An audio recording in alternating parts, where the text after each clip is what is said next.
আমরা আসলে এই ক্ষতিগ্রস্তের মধ্যেই আছি। নট অনলি সিলেট শহর, পুরা দেশেরই একই অবস্থা। এবং এটা হচ্ছে আমাদের রাস্তাঘাটের অবস্থা। সামাজিকভাবে আমরা শব্দ দূষণের মধ্যে আছি। কিন্তু আরও ভয়াবহ যে বিষয়টা হচ্ছে সেটা হলো আমরা কিন্তু এখন নিজেরাই নিজেদের ক্ষতি করছি। আমরা ইয়ারফোন ব্যবহার করি। শ্রবণ দিবস আসলে প্রত্যেকটা দিবস পালন করা হয় মানুষকে অ্যাওয়ারনেস ডেভেলপ করার জন্য। তো আমরা জানি আমাদের কান খুবই গুরুত্বপূর্ণ একটা অঙ্গ। এখানে আমাদের শুধু শোনা না, কানের কিন্তু আরও একটা গুরুত্বপূর্ণ কাজ আছে, সেটা হচ্ছে ভারসাম্য রক্ষা করা।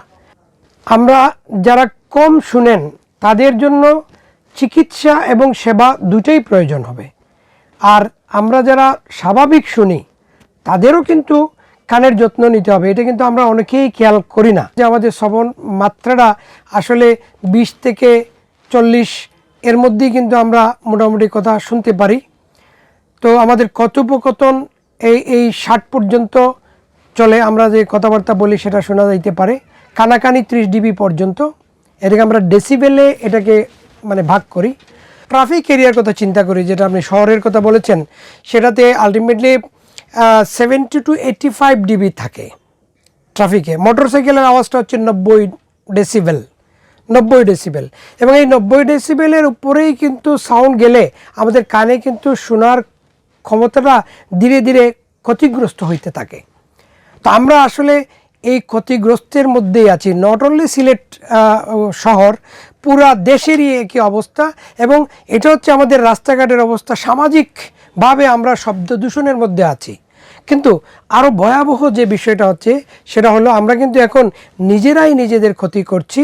আমরা ইয়ারফোন ব্যবহার করি এবং এটা এখন অনেকটা বহুল ব্যবহৃত একটা ব্যাপার। যেহেতু আমাদের বিভিন্ন মিটিং, স্কুলের কলেজের ক্লাস এগুলা করা হচ্ছে, অনেক ছাত্রছাত্রী এগুলা ব্যবহার করতে বাধ্য। কিন্তু আমরা ওই যে ডেসিবেলে যেটা বলেছিলাম, এই ইয়ারফোন ব্যবহার করার ফলে আমরা যদি ইয়ারফোনের সাউন্ডটা ভলিউমটা বাড়িয়ে দেই তাহলে সেটা কিন্তু আমাদের 100 থেকে 110 ডিবি পর্যন্ত থাকে। এটা কিন্তু মনে রাখতে হবে। সুতরাং এই ইয়ারফোন ব্যবহারে আমাদের অবশ্যই সতর্ক থাকতে হবে। আমরা যারা নর্মাল শুনি তারা কিন্তু নিজের অজান্তেই আমি নিজের কানকে নষ্ট করে দিচ্ছি। এবং আমরা প্রায়শ ইএনটি সার্জন হিসাবে কিছু রুগী পাই যারা এসে ইয়াং জেনারেশনের কিছু রুগী যারা এসে বলেন ওনার কানে বুবু শব্দ করছে, জিজি শব্দ করছে, অথবা উনি নর্মালি কানে শুনতে পাচ্ছেন না। তো ইতিহাস নিলে দেখা যায় ওনারা দীর্ঘক্ষণ ইয়ারফোন ব্যবহার করেছেন এবং এতে করে দেখা যাচ্ছে যে ওনার কানের মধ্যে এই শব্দটা লেগেই থাকে আফটার ইভেন উনি ইয়ারফোন খোলার পরেও। সুতরাং আমাদের কানের যত্ন সবার নিতে হবে। যারা শুনি না তারা, যারা শুনি তাদেরও যত্ন নিতে হবে। নয়েজ অ্যাভয়েড করতে হবে। হেডফোন বা ইয়ারফোন যেটা আমরা ব্যবহার করি না কেন, নয়েজ ক্যান্সেলিং ইয়ারফোন যেটা আছে সেটা ব্যবহার করব। কোনো অবস্থায় 60%-এর উপরে এর ভলিউম বাড়াবো না। অনেক সময় আছে আমরা হয়তো নয়েজি পরিবেশে শোনার জন্য আমরা ইয়ারফোনের ভলিউমটা বাড়িয়ে দিই। সুতরাং এটা কিন্তু করা যাবে না। আমি প্রিয় ছাত্রছাত্রী ভাই বোনদের জন্য বলবো যে আপনারা একটানা বেশিক্ষণ ইয়ারফোন ব্যবহার করবেন না। আর ইয়ারফোন ব্যবহারের সময় অবশ্যই আপনাকে সতর্ক থাকতে হবে, ভলিউম বাড়িয়ে দেওয়া যাবে না। সুতরাং এই কানের যত্ন আমাদের যে নেওয়া প্রয়োজন, বিশ্ব স্বাস্থ্য সংস্থার মতে এবারের একটা প্রতিবেদনে ওনারা দেখিয়েছেন যে প্রত্যেক 5 জনের মধ্যে একজন শ্রবণ সমস্যায় ভুগছেন।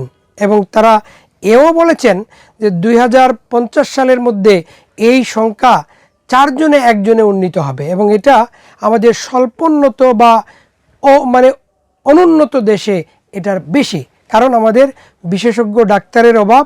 আমাদের মানুষজনের ডাক্তারের কাছে গিয়ে পরামর্শ নেওয়ার এবং চিকিৎসা নেওয়ার আগ্রহ এবং ক্ষমতা দুটোই কম। সুতরাং সেই ক্ষেত্রে আমাদের এই দেশে কিন্তু বা এরকম দেশগুলোতে এই রোগীগুলা বেশি। আমরা অবশ্যই সতর্ক থাকব। নিজের কানের যত্ন আমরা নিজেরা নিব। আমরা প্রায়শ কান পরিষ্কার করার জন্য কটন বাডস, ম্যাচের কাঠি অথবা মাথার ক্লিপ মায়েরা অনেক সময় ব্যবহার করেন। কখনোই ভুলেও এই কাজটি করবেন না, কারণ এতে করে আপনি নিজেই আপনার কানের ক্ষতি করতে পারেন। সুতরাং কানে কোনো সমস্যা ফিল হলে আপনি অবশ্যই বিশেষজ্ঞ ডাক্তারের পরামর্শ নেবেন যত দ্রুত সম্ভব। এতে করে আপনি আপনার কানটাকে রক্ষা করতে পারবেন।